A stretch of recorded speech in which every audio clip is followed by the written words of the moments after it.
Hell no. You fucking call me about a car warranty one more fucking time and I'm gonna kill somebody. Block. Oh my goodness, this is Mad Zach from Prospect Studio, and I'm here to present you with another edition of my book, Escaping the Despondent Sea. This is part 5, and I'm going to do my best to recite it to you. I see that there's one person watching. I'm happy to see you. You can go ahead and say hi to Mad Zach. It's okay. I won't bite much. Yeah, I won't. But I want to start off with this. This part's called Malfeasance. It's part 5 of Escaping the Despondent Sea. It's a book that I wrote about my life, about struggling with addiction and things that I've witnessed on the streets. So bear with me while I try and do this. Now, it wasn't just Sandy's and my own, once again, broken dreams that clouded my perception. There were other people who had damaging impacts. I'm not making excuses for my drinking, which I know it was a problem. It was a familiar comfort that I had discovered when I was a teenager surviving a badly broken home. Bob, a routine source of cheap, skilled laboring, was a factor in my struggle to overcome during this time, as he had been in and out of my life since immediately after the truck accident, which happened just a handful of months before my family became to be destroyed. Had my mental faculties not been damaged, I may have recognized that this person was not someone I should be associated with.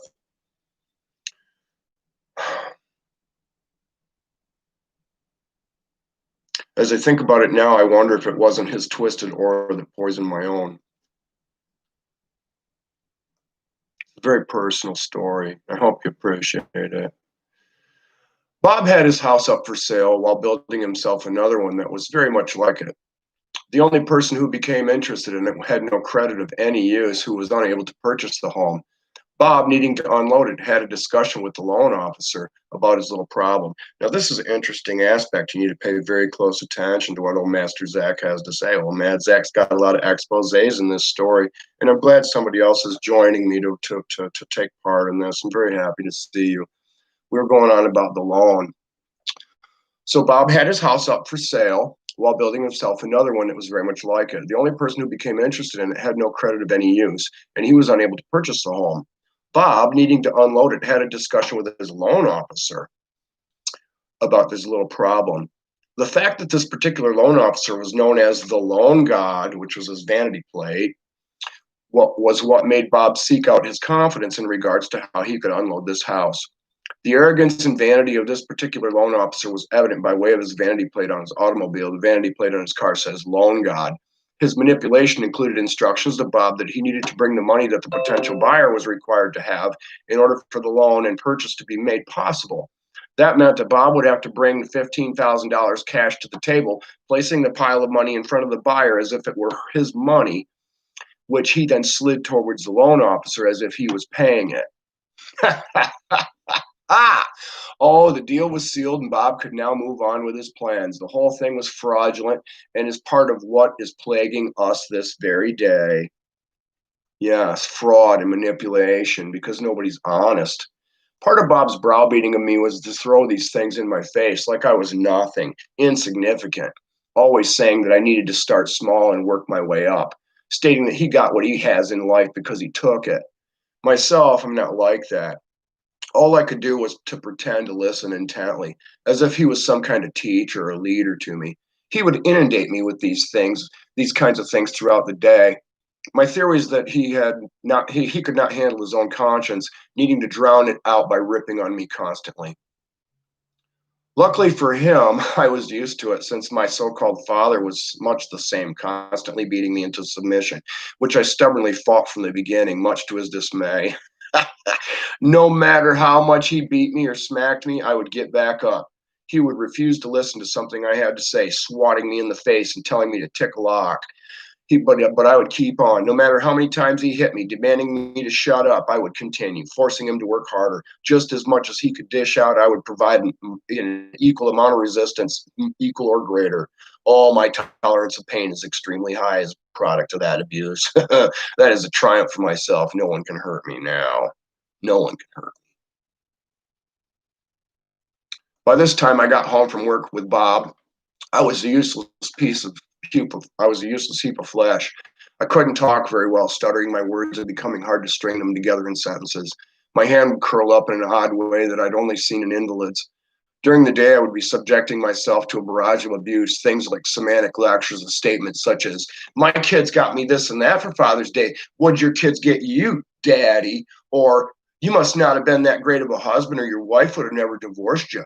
Or by taunting me with calling out to my ex-wife's new husband as if he were haunting him, like, Peter, oh, Peter, Peter being his name. Peter Mott, you fucking punk. Never have I received closure for this decision Mindy has made, and it continues to haunt me to this day, more or less. Bob had a way of starting the day off as a confidant, which, having no father to confide in, I desperately needed him in my life. As the week progressed, he would take that which I had told him and twist it into his own brand of torment.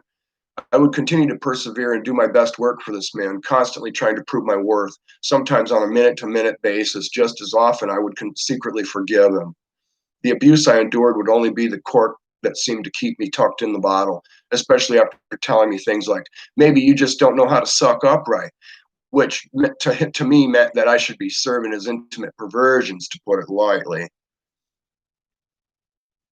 Hope you like this story. Back at the park, I was content in my trailer. My mother even came to visit sometimes, bringing us pork sausage made from hogs that her boyfriend Tom had raised and slaughtered. I would end up working for her, pouring my heart into whatever it was that she wanted done, as I always did.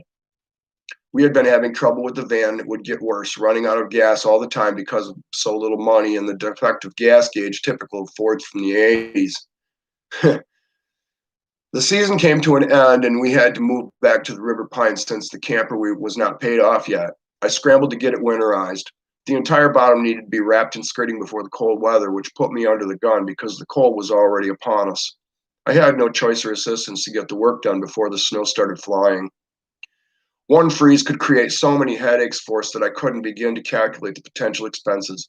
I made a call to Bob, hoping to find work that would once again back me up financially and make it known to him that I was living on my own, fit for the occasional guest. He would call it my hut in the Tin Ghetto. One day we scraped the payment together that completed our purchase of the trailer. We were sitting inside celebrating as the sun was going down, having just given the last payment to Jerry's wife and the receipt still in our hands. Jerry came tearing into the lot.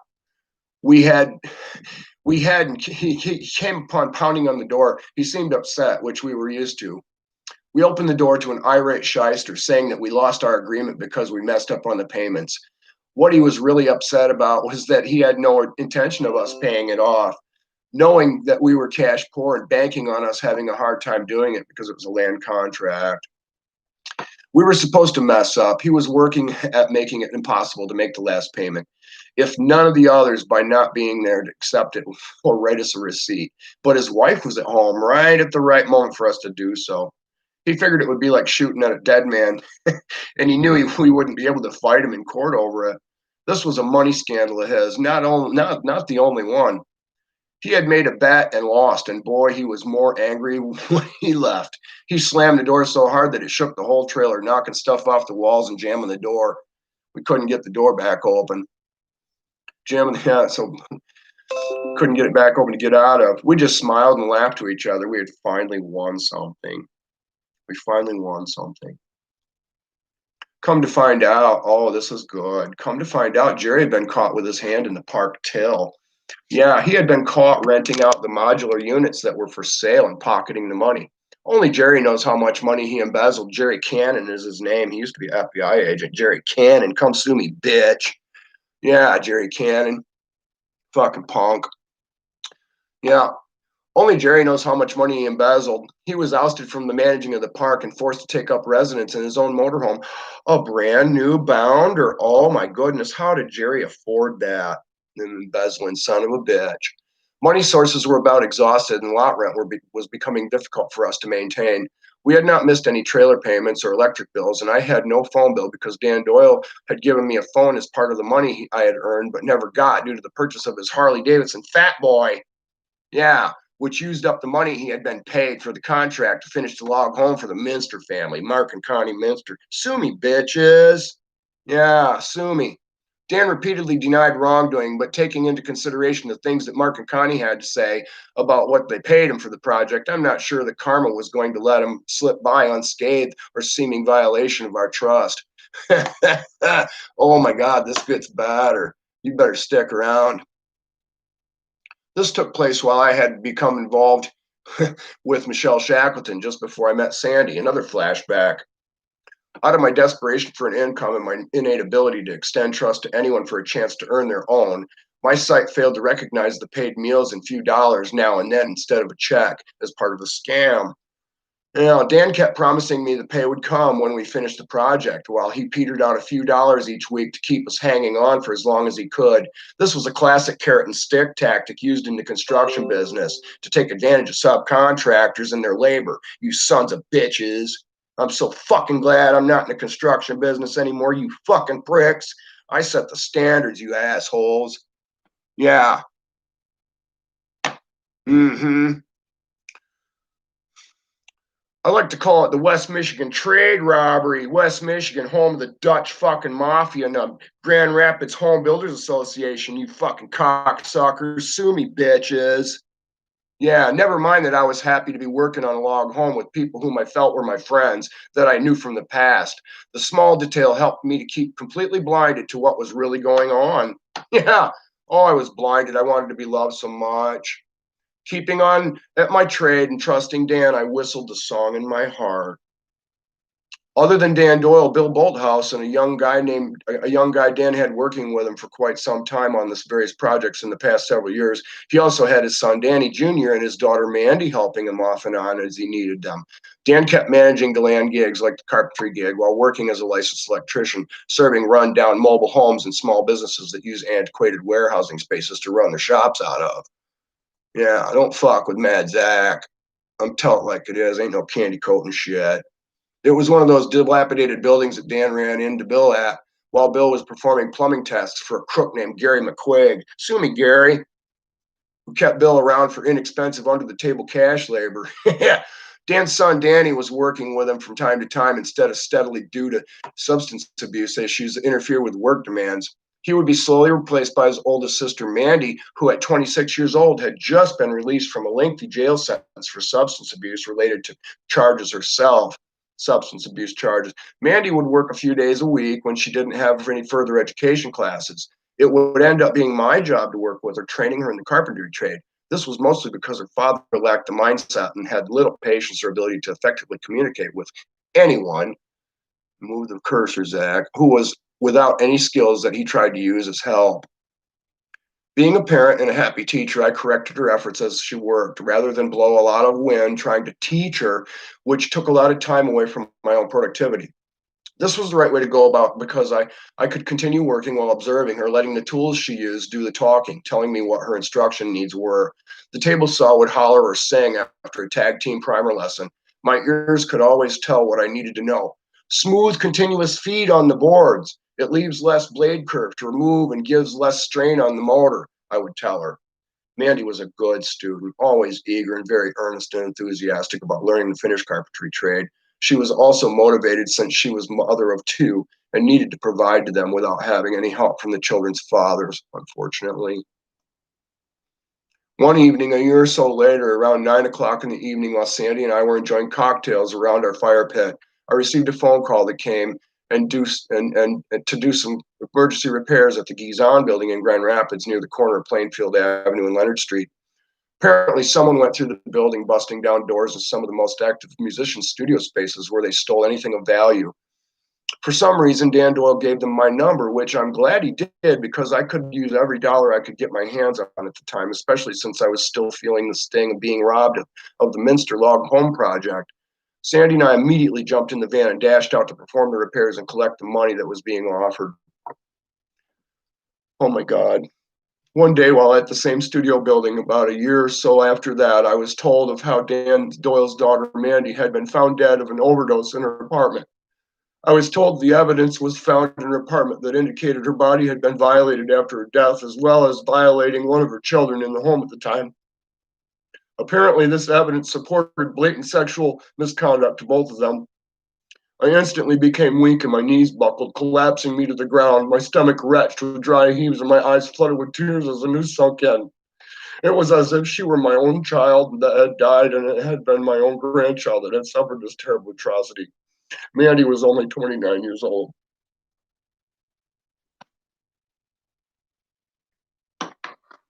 That's the end of part 5. Sorry I broke down a little bit, but I hope you enjoyed that. There's more to come. Please visit my book. It's on Kindle Unlimited. You can find it. It's called Escaping the Despondent Sea. I'm working on part 2 right now.